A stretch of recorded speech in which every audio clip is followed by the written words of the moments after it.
Support comes from Hampton Roads Community Foundation, partnering with donors from all walks of life to improve southeastern Virginia through grants, scholarships, and leadership initiatives. Learn more at hamptonroadscf.org.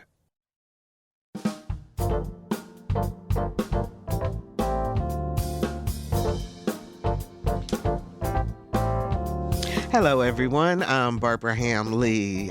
Effective and authentic communication is the key to success for any relationship, and nowhere does this ring truer than in the marital space. Honest, open, and sincere communication can help you navigate through difficult situations. But do you know how to really talk to your partner? Up next on Another View, cardiologist Dr. Keith Newby and relationship expert Dr. Alvean Lyons with part 3 of our series on relationships. Keeping your marriage on track through healthy communication. That's next on Another View, right after this national, regional, and local news from NPR and WHRO News.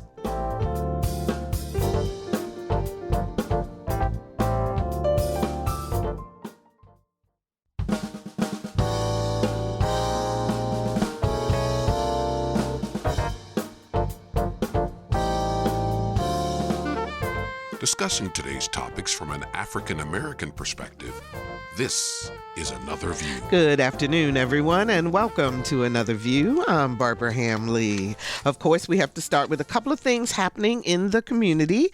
I want to tell you about the 9th annual Black Philanthropy Month celebration that is coming up next month in August. It is called Afrofuturism, Black to the Future. I love that title.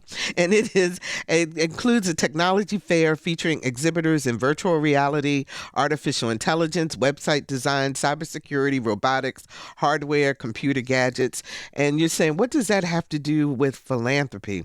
Well, according to Vivian Oden, who is vice president of, at one of the vice presidents over at the Hampton Roads Community Foundation, it is to celebrate the philanthropic contributions of Black individuals in Hampton Roads, and this year's celebration is an opportunity to learn more about the future of technology, its impact, and how philanthropy can play a role. Individuals can connect with individuals in the Black community, making a difference in technology. Now, everyone is invited to attend. It is free. If you want to register by tomorrow, you will be entered into a raffle for a virtual reality canvas drawing experience.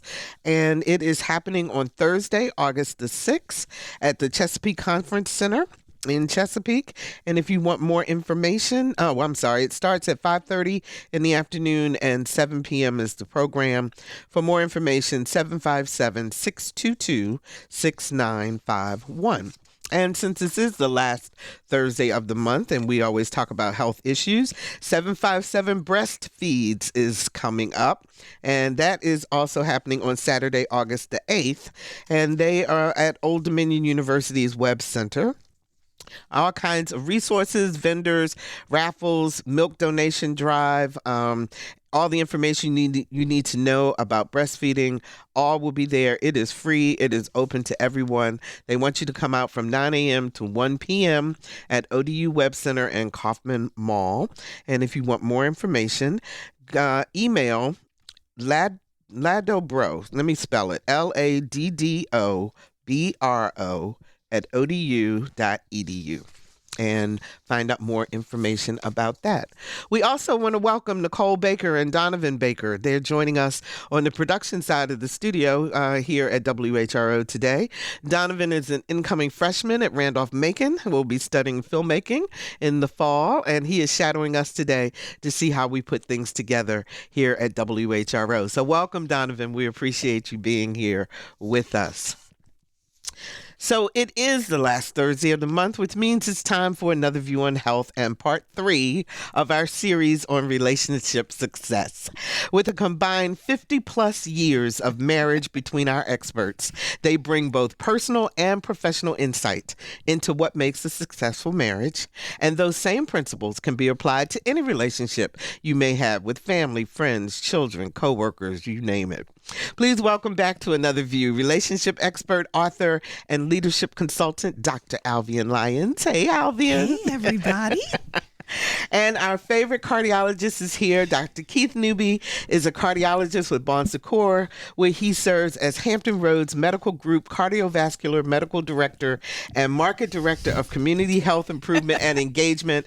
He's the co-host of Another View on Health, and he just won the Guinness Book of World Records for the world's longest title. Hi, Keith. Man, well, I tell you. Well, thank you, Barbara. I appreciate that. I always feel so welcome when I come here. I couldn't. Well, you could just do the director part. We'll hold off on the rest. We'll hold on the rest. I don't want you getting tongue-tied. I know. He's just all that in a bag of chips, I don't right? know about all that. Exactly. Thank you. Exactly. So part 3, we're still talking about relationships and how to communicate. And as we were texting amongst ourselves and trying to talk about topics that we wanted to come up with. And Keith, really, you kicked off the whole idea of communication and why is communication so important. Yeah, I think if you look at typically what happens is people misinterpret communication, things you say, how you say it, and I've always been one to say, I've learned over the years, is when my wife and I have a discussion on a topic, I won't say argument, I said discussion. Passionate. Discussion. I will always take a pause. I will listen, and I always tell people, don't interrupt. Listen, let them finish. Even if you have to take notes, because sometimes, depending on the, she really is fussing, right? She's really going for it. I got to make sure I'm getting everything down. So I will pause a minute, and then I will say, okay, let me make sure I heard you correctly and I understand your concerns, and I'll list them out, and then I'll respond. And when I do that, though, I've always tried to tell people, see the world through your partner's eyes. It's hard for a woman to know what a man thinks and a man to know what a woman thinks unless you can live that lived experience. So I always, when I intently listen, I'm trying to picture as a woman what she's thinking and feeling, and that always helps me to interpret better. Because if I think how I think, it's not gonna turn out good. Because as a man, we just think differently, we behave differently, we do things differently. I always say, I think God was enjoying me, made men and women. He said, I'm gonna laugh up here and see how they do this together. But I do think if you take the time to really understand your partner, as I mentioned before, I know exactly what subjects to touch and what subjects not to touch. And sometimes I look at her mood that day too, because I can interpret if I know the mood's good, that's a good time to bring something up, I would do it. And but the thing is just understanding her or your partner, and then trying to make sure you appreciate. Is she tuning in today? I don't know. I don't know. I don't know. I talked to her right before I got here, and she said, "Oh, I forgot you had the radio show today." She said, "What's the subject today?" I said, "I don't know if I should tell you that. You may want to listen." So I'm over here lying. That's how we get busted. No, but I talked to her right before I got here. I told her what the subject was, but she knows. We have those discussions a lot too, is how to listen to one another. To one another. Yeah. Did it change over the years? Oh yeah, because I was a jerk at first. I mean, I told the fact that he could admit it. Yeah, Exactly. I got no problem in that. I mean, because I was alpha male to my heart. I mean, it's my way or the highway. I said, I'm making the money, I'm paying the bills. It's my way. I mean, but I wouldn't say that, but my actions said that. Yeah.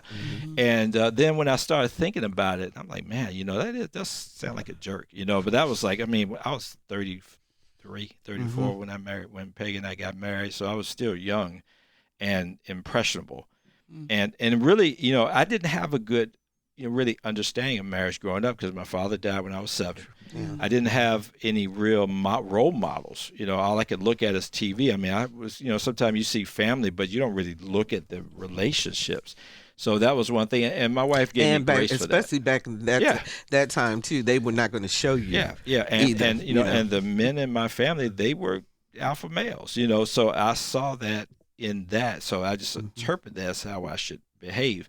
But then you kind of really think about it, you're in a partnership. Really, it's not a dictatorship. And when you're in a partnership, you do have to take other people's considerations to heart. And that's one of the things I've learned over the years. But, I'm still learning now. I mean, I'm not even suggesting I have any perfection in this, but I do constantly learn. I reevaluate.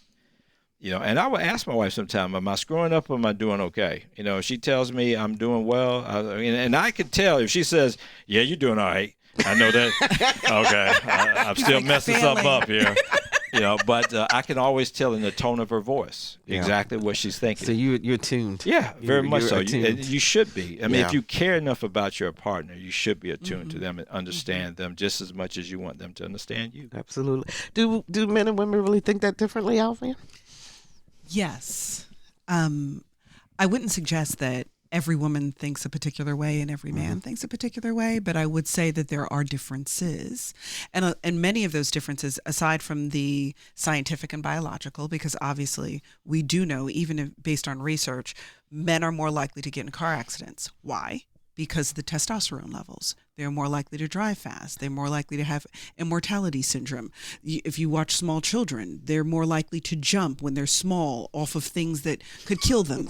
And girls are just more cautious, generally speaking. So, and part of that is estrogen and testosterone, just how that works in the body, how it feeds the brain.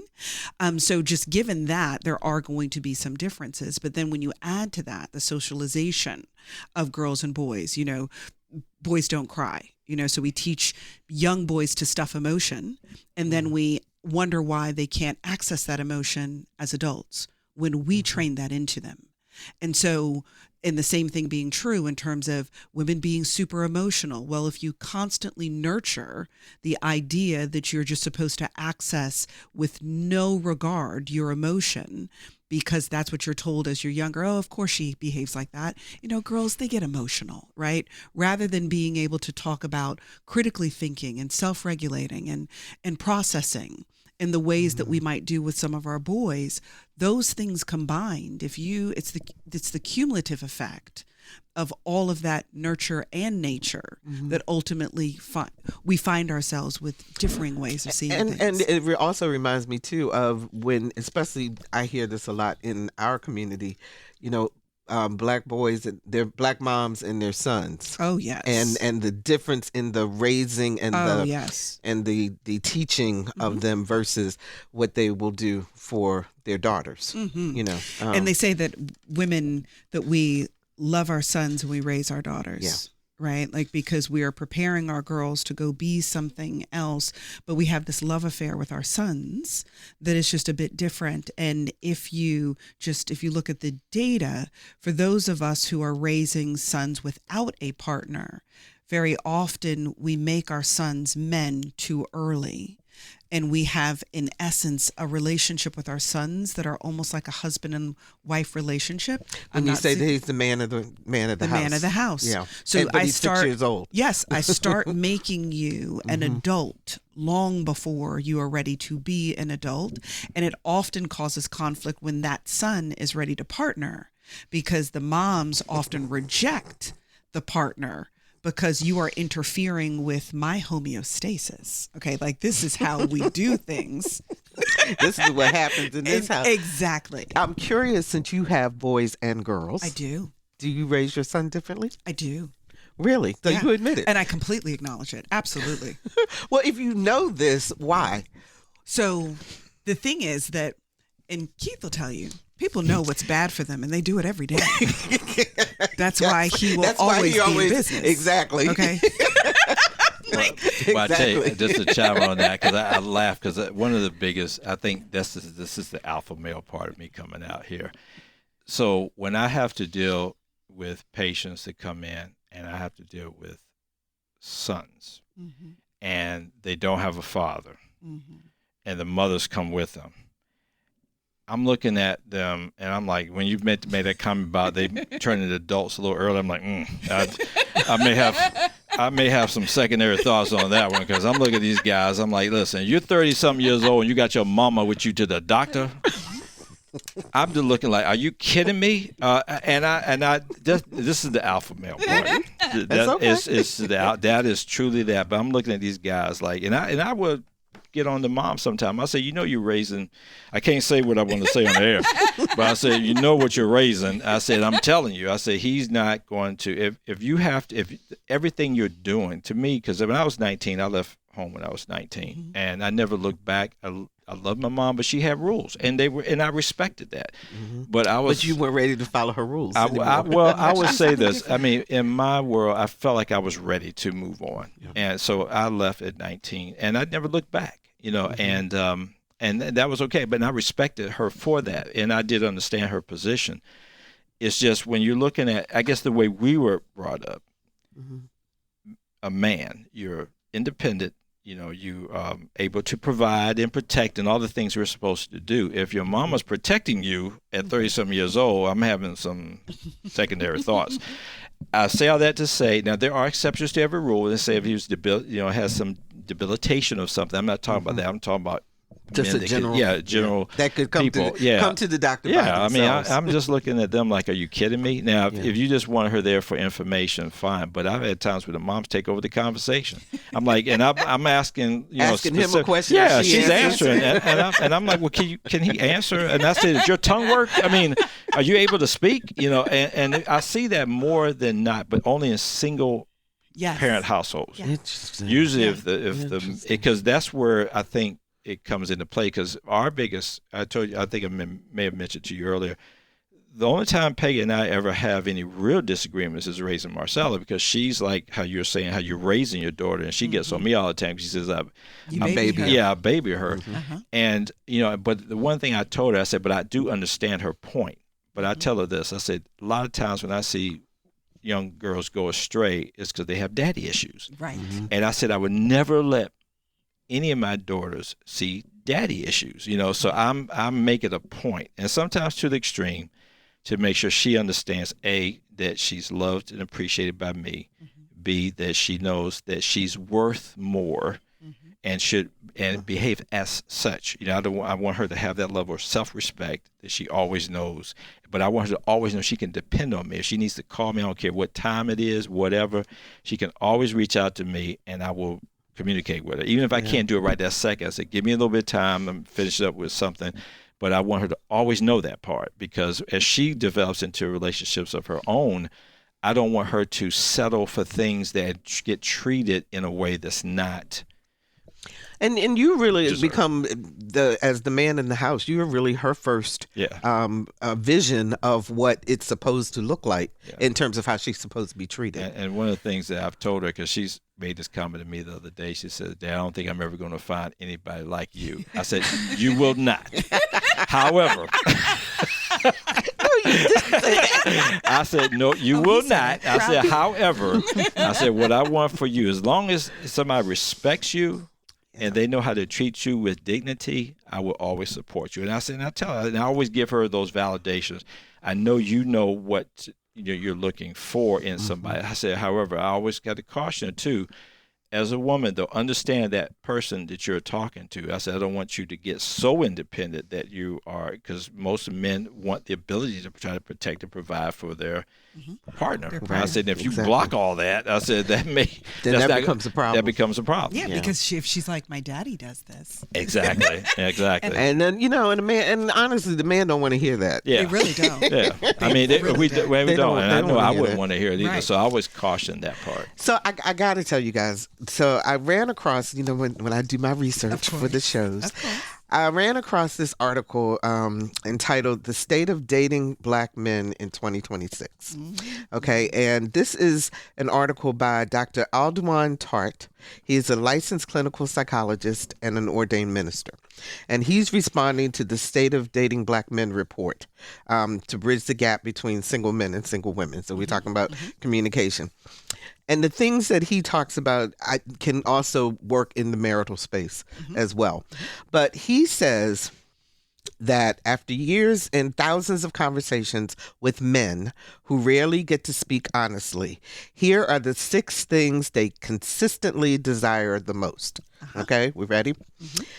One is to be met as a partner, not worshipped as a prize, but certainly appreciated. Okay. Number 2, to have emotional safety, to be vulnerable without shame. Okay. 3, to experience structure and stability rather than chaos and confusion. Absolutely.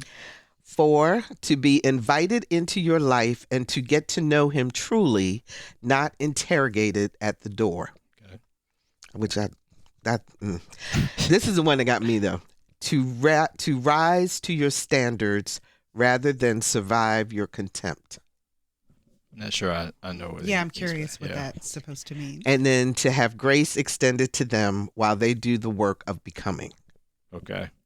Yeah. I read to rise to your standards rather than survive your contempt. The idea of sometimes women, we can be very critical of a guy, especially if he is still growing in career or in relationship or in, whatever the situation happens to be. And so I took that to mean give me a chance to meet your standards, to rise to those standards, instead of you coming at me so hard that I can never be good enough. Okay. Yeah. Your thoughts, Miss Alvean? I find it interesting. I mean, they all make sense. 5 was the one that I was a little curious about how they were interpreting that. See. Does he give Keep an talking while explanation of I that? looked in here real quick. Because I get if conceptually what he's speaking to is having to cash the check that the last guy wrote. Do you know what I'm saying? Like if that's what the issue is, I understand that completely. He says, when he holds back emotionally, not because he is unavailable, but because he is afraid of being too much, that is your invitation to create a safety that most women never intentionally offer, and the woman who does becomes unforgettable. When he walks away from contempt, but rises to meet genuine standards, he is self-selecting in your favor. And that's what he's saying, the meaning. The meaning of that is something that's a little difficult to really conceptualize what he's trying to say. Yeah. I think I got to adjust. I think your definition was a little easier to understand. I would agree too. Yeah. So overall, he says the opportunity hiding inside each of these 6 desires is enormous. When a healthy man wants to be met rather than worshipped, he is telling you that partnership is his love language, the very foundation lasting marriages are built on. When he holds back emotionally, not because he is unavailable, but because he is afraid of being too much, that is your invitation to create a safety that most women will never intentionally offer. And the woman who does becomes unforgettable. So she stands out from the others. When he walks away from contempt, but rises to meet genuine standards, he is self-selecting in your favor. So your standards are something he aspires to, is the way I interpret this. And then every one of these 6 desires is an open door, not a closed one. The question is not whether you are enough.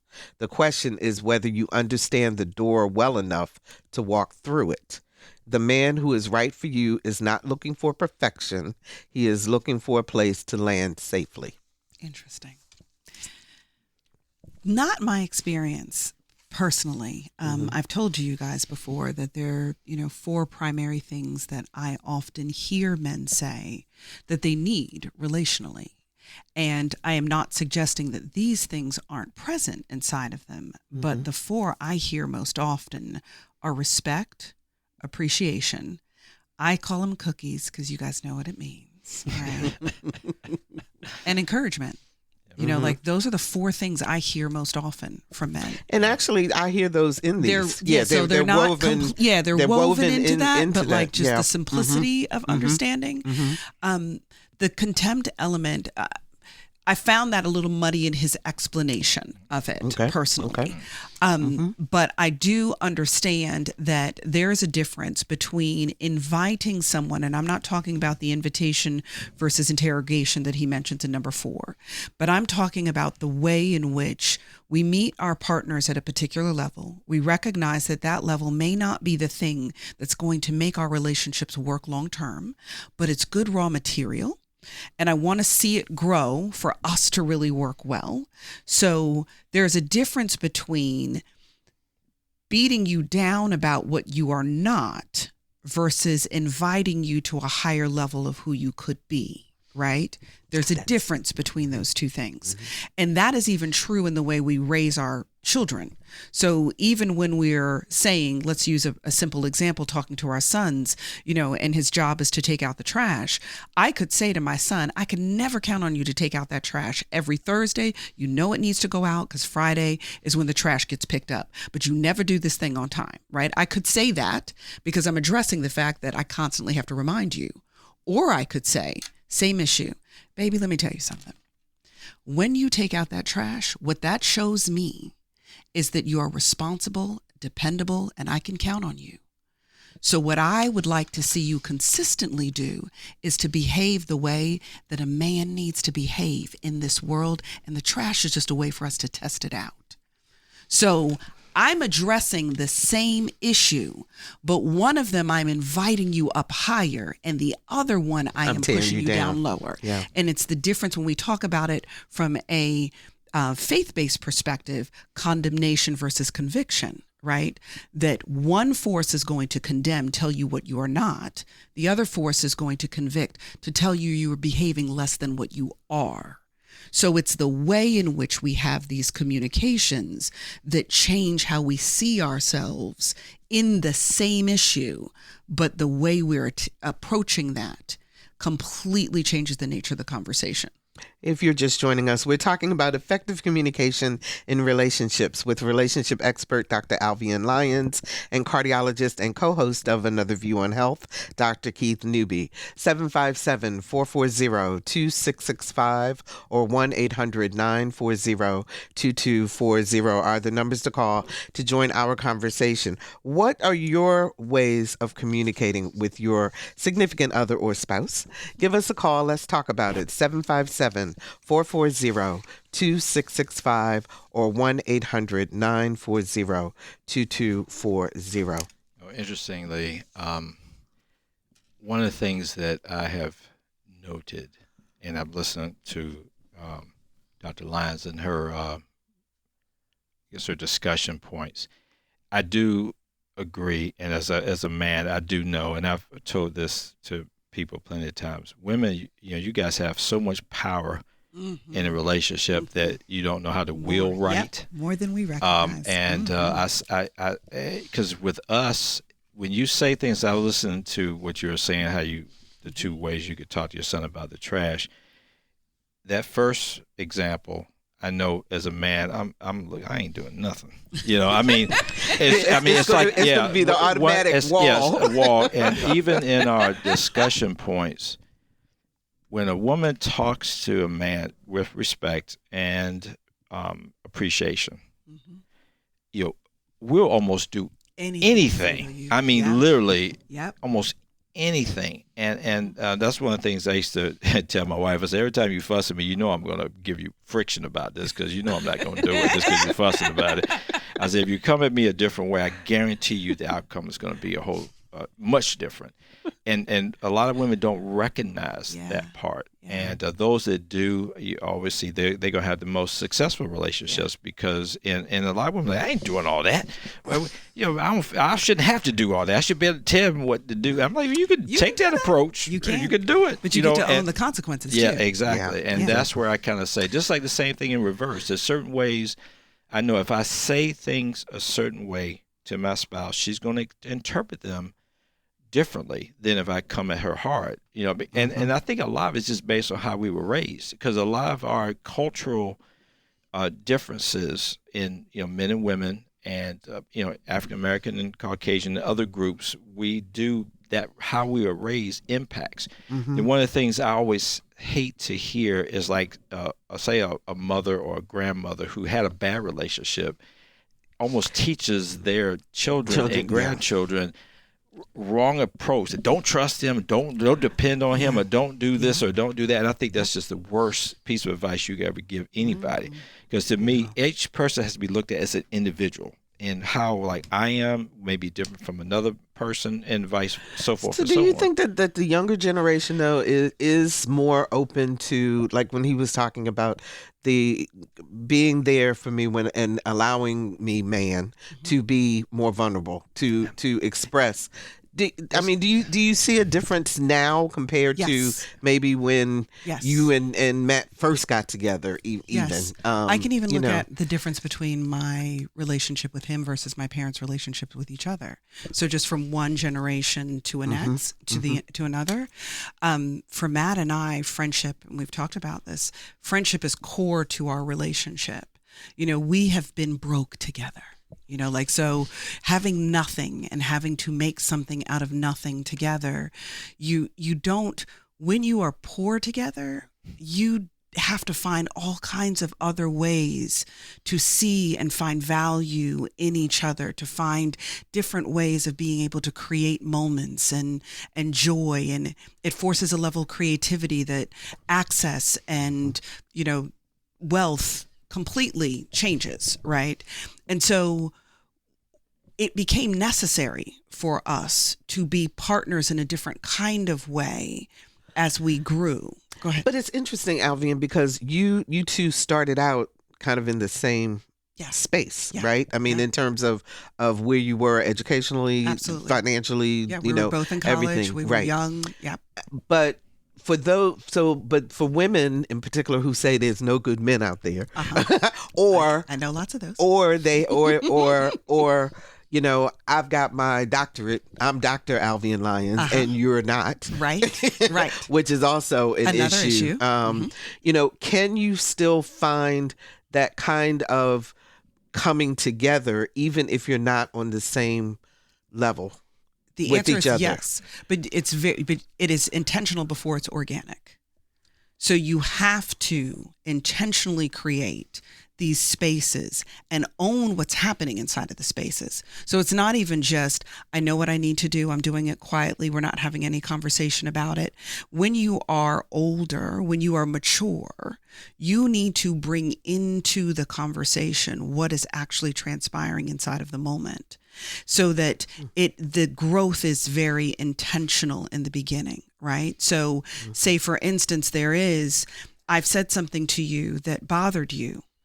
Instead of just quietly letting that slide multiple times over, being able to the point where I'm really mad. Now I'm upset because that's how you get to the building of contempt, right? That's what happens when bitterness really takes hold, right? So it is being able to own it inside of the moment, to say, to your man, to your woman, whoever it is in the scenario, listen, we had, and not necessarily while you're in the moment, right?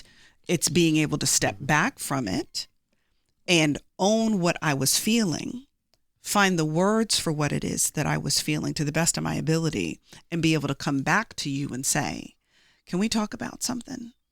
So we had this exchange yesterday, and I said this to you. You responded this way. What I heard on the inside was this. It may or may not be what you were trying to say to me, but let me tell you how it translates once it passes my ears. And you giving the other person the opportunity to say, that's not what I meant at all. So I can say to you, so tell me what you meant. They're able to say back to me, this is what I meant. And I'm able to say to you, so if that's what you want me to hear, here's how I need you to say it to me. So now we are having very intentional conversation that allows for an honesty and openness. We can both own our stuff. We can both be accountable for our stuff. And we can create safe space, because we're not doing it while we're angry. Safe space to process here, so that as I learn how to do it intentionally here, eventually I already know, when you heard Keith say, I know what Peggy's going to be thinking. I know how she's going to respond to so-and-so. That's where it's become organic now. He doesn't have to sit down and process. Peggy said 2 things on Tuesday and 4 things on Wednesday, which means she's at a 6 on Friday. He doesn't have to do all of that math. He can, because now it's organic. I recognize that now's not the time to say it. I'm just going to sit and listen. Question for you though. What happens if you say to him, this is what I heard, and they say, because that's what I meant? Well, then. And because honestly, because that's where the argument comes. That's when it goes from a discussion to an argument, right? And so, but that's a worthy argument. Okay. The problem is we're having arguments and conflicts over things that don't need to be arguments and conflicts. Example. So if I didn't mean it and we're fighting over something I didn't even mean to say, that was wasted energy. Because if we had just had the conversation, we would have discovered there's no reason to put this energy in it. We could have just done this instead of that.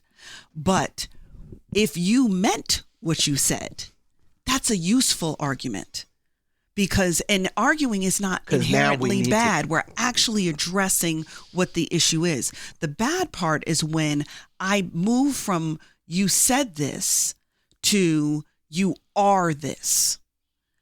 That's where arguments change, because now I am deciding who you are as a person rather than the feeling or thought you had in that moment. I am ascribing an identity to you. You are lazy. You are insensitive. You are a jerk, as opposed to the thing that you said came across as being a jerk. Like this. Yeah, got you.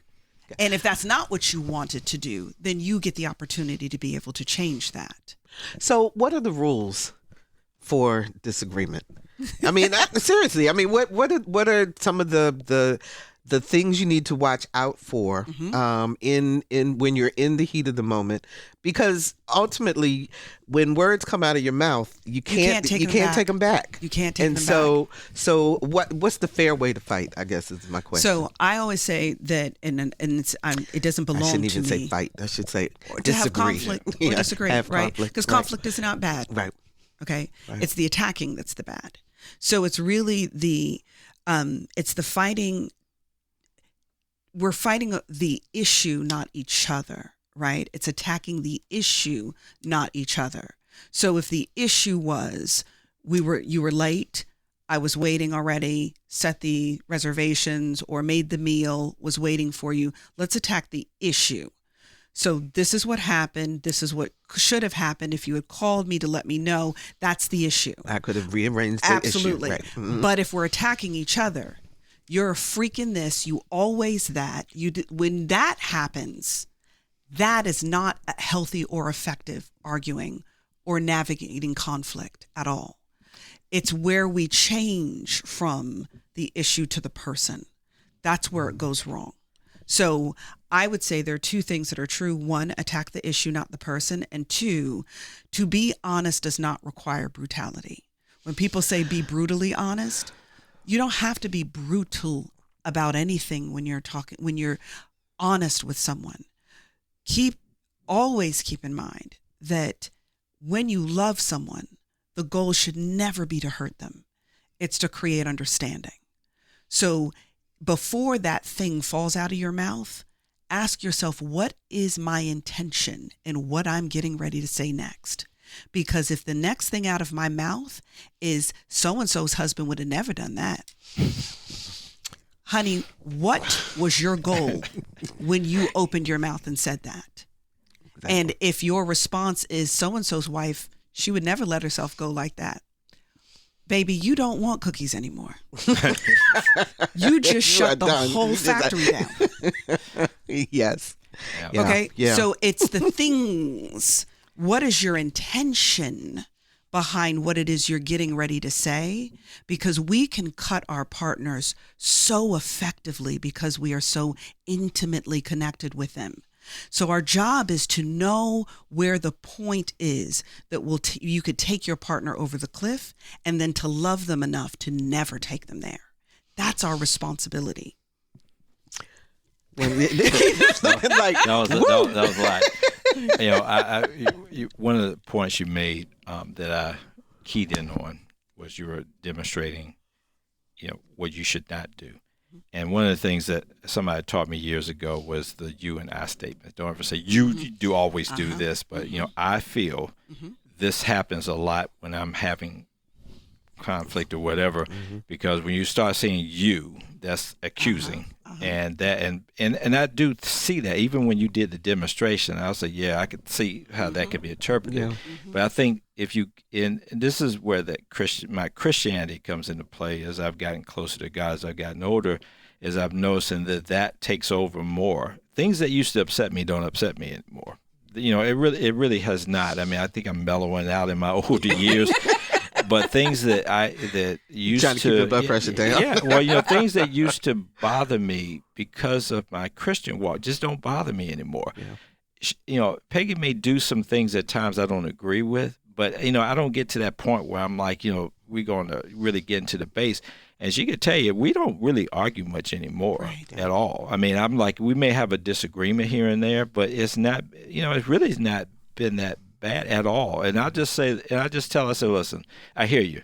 I understand where you're coming from, and I heard you, and I'm listening. And I really try to make sure she knows I am listening. Let me ask you a question then, because sometimes when we are in conflict with our significant other or our husband or wife, and we want to go talk to somebody, should you talk to your bestie about what's happening in your relationship? Should you involve your in-laws in what is happening in your relationship?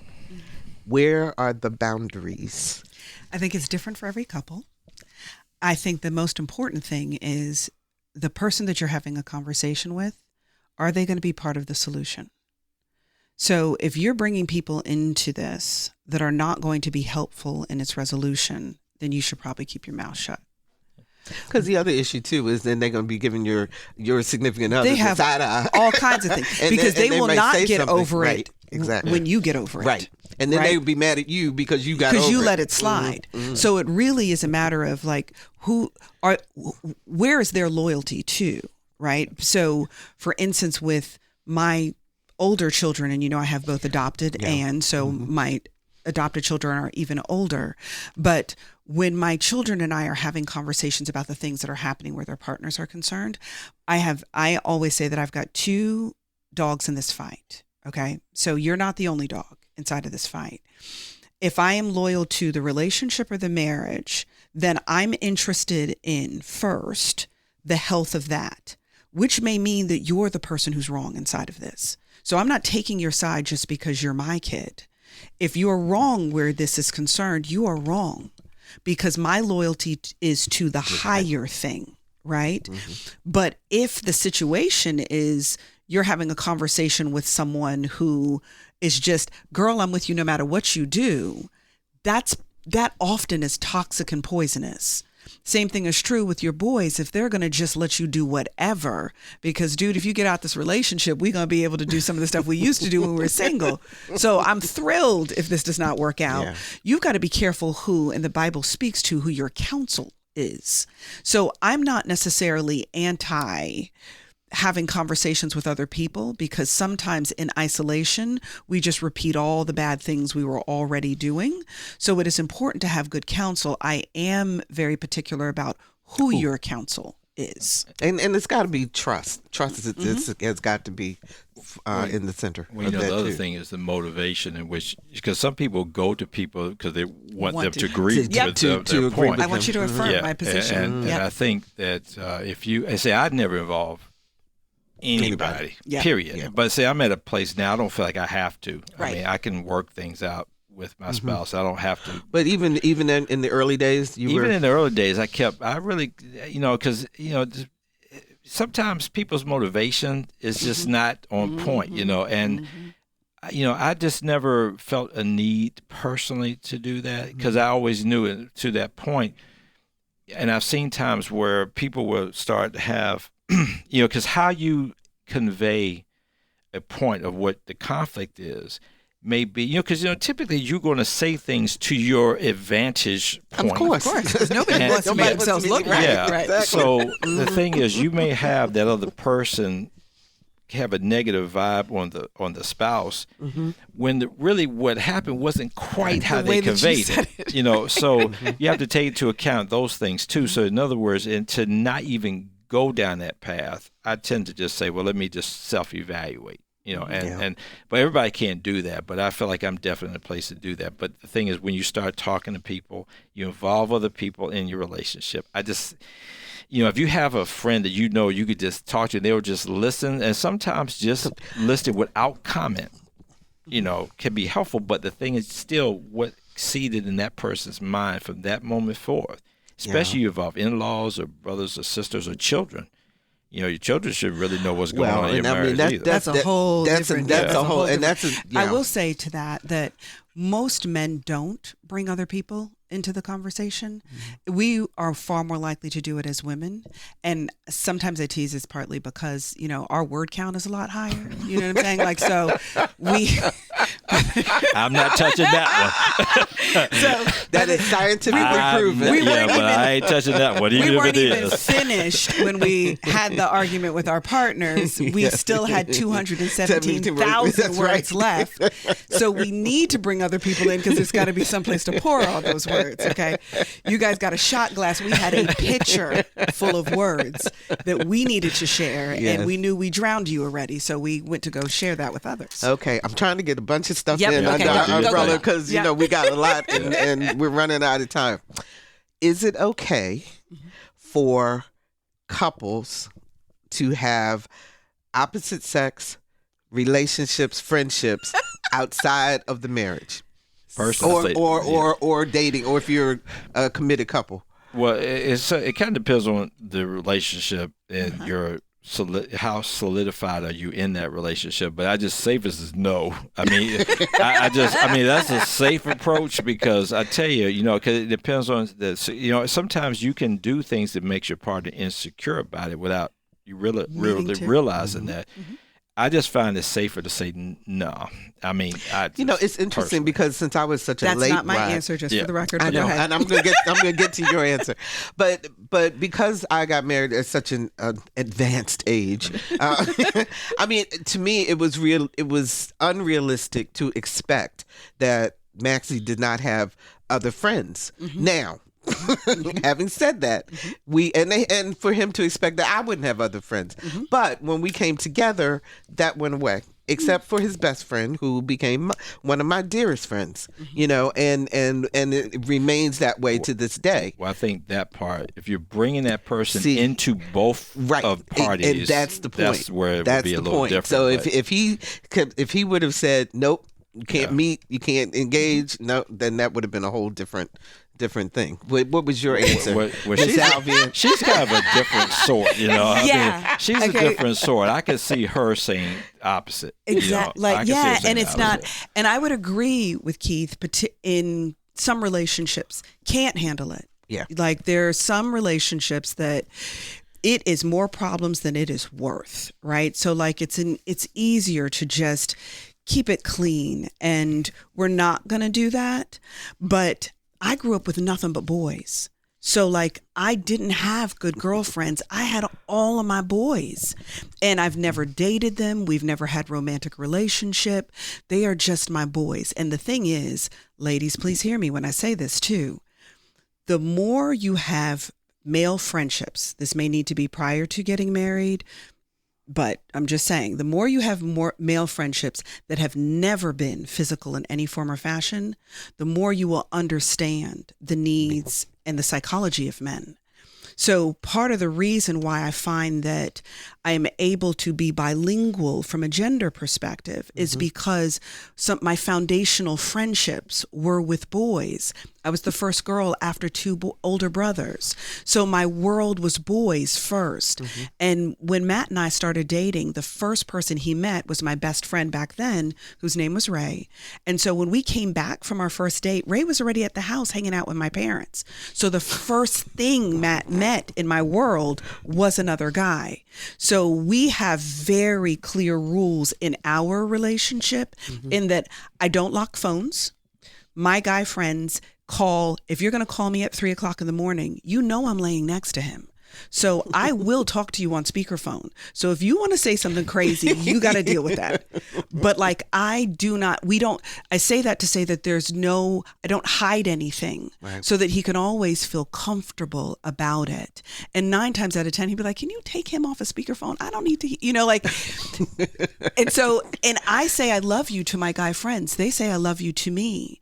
But it is not. But it's not the way you say it to Matt. It's not. It's not that. Well, I'm not trying to sleep with you. Well, I tell you, the only thing I would caution on that is men. We're different. Oh, you mean in terms of they would all? Yeah, we'll Matt says that too. One thing about that is women can do that. men typically, if we're being friends, we're waiting. Oh, I mean, okay. We're waiting I hear now. that a lot. Yeah. I hear that a lot. Now, and she has that kind of personality that Yeah, they're she going. can Yeah, carry they're going that. to try. Yeah. But they'll just wait. They'll say little things and see what Just the to response see is. how you respond, And yeah. and if she doesn't respond, they'll let it go. But they're just in waiting, because this is where the testosterone kicks in for men, because we are. That's just the way we are. So when you have a man and there are some legitimate, male-female friends, but you can always tell, because the man really ain't want to be bothered, generally speaking. I mean, you hang out, do some things, but it's kind of like there's a ledge that we are not going to go over now. If we're having ulterior motives, then that's a little different. But typically, And if you're having issues too, then that makes it easier. It changes the right? dynamic. It changes the dynamic. But for me, I have very clear lines my guy friends can tell me whatever you want to tell me, but we're never going to be in scenarios that's going to be problematic. Mm-hmm. I never want to create a scenario where your wife or partner is uncomfortable with me. I will talk to you. You can put me on speakerphone. She can hear all of this so that she's comfortable. But you don't feel with the need. dynamics. You're not necessarily her friend. Yeah, I'm not always friends with we're pleasant. Pleasant, right. But like the friendship was with him. We right. worked together. We built a business together. We, have known each other forever. My friendships very often are with the husband.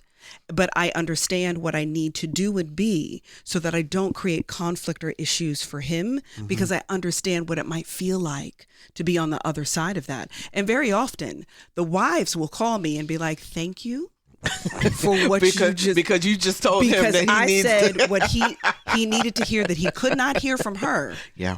I can say that, and he knows when I say it, this is not a girl thing. This is you were wrong in this. Go fix that. So most of the wives adore me because I am I'm the girlfriend that's the guy friend kind of thing. But simultaneously, I understand exactly what she would be feeling to tell you what she was trying to say when you took that the way that you took it. So I do have lots of, my guy friends, those are my babies. I love them. I do. We got 1 minute left. Each of you gets 30 seconds. Tell somebody something to say. Hang in there.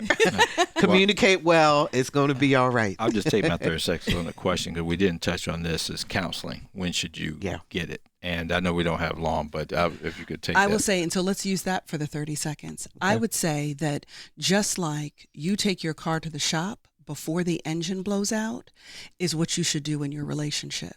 Sometimes it's not because it's broken. It's because you never wanted to get there. So it is really good to have some conversations on occasion that are just about us being able to talk, not because something's wrong, but because we want to keep it right. Absolutely. You guys, we can continue. I'm down. I love having these conversations because we keep it real. And healthy relationships keep healthy bodies. Absolutely. Exactly. We didn't touch on that, but how the health is impacted. Yes, okay. They are we need to talk about connected. that sometimes. Thank you, Dr. Keith Newby. Thank you, Dr. Alvean Lyons. And we hope today's show has inspired you to really think about how you communicate with your spouse or others close to you. Life is so much better when there's understanding between individuals. You can listen to this show again or share it with a friend at whro.org/anotherview, on Spotify, or wherever you go for your podcast listening pleasure. We are so excited about next week's show and look forward to seeing many of you in our live audience as we broadcast from the Eastern Shore and the Impact Center. Hear how the former Rosenwald School is showing up for the community in the 21st century. Our theme music is an original composition created especially for Another View by Jay Sennett. Lisa Godley is our show producer. Jordan Christie is our audio engineer, and Dr. Barry Graham answered our phones. I'm Barbara Ham Lee. Let your love language be authentic communication this weekend. And let's get together again next Thursday at noon for Another View.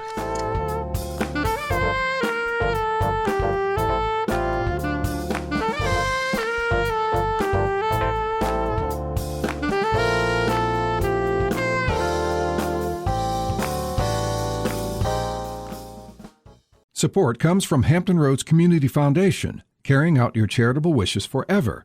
Whether it's helping shelter animals, feeding the homeless, enhancing the arts, or supporting students. Learn more at leaveabequest.org.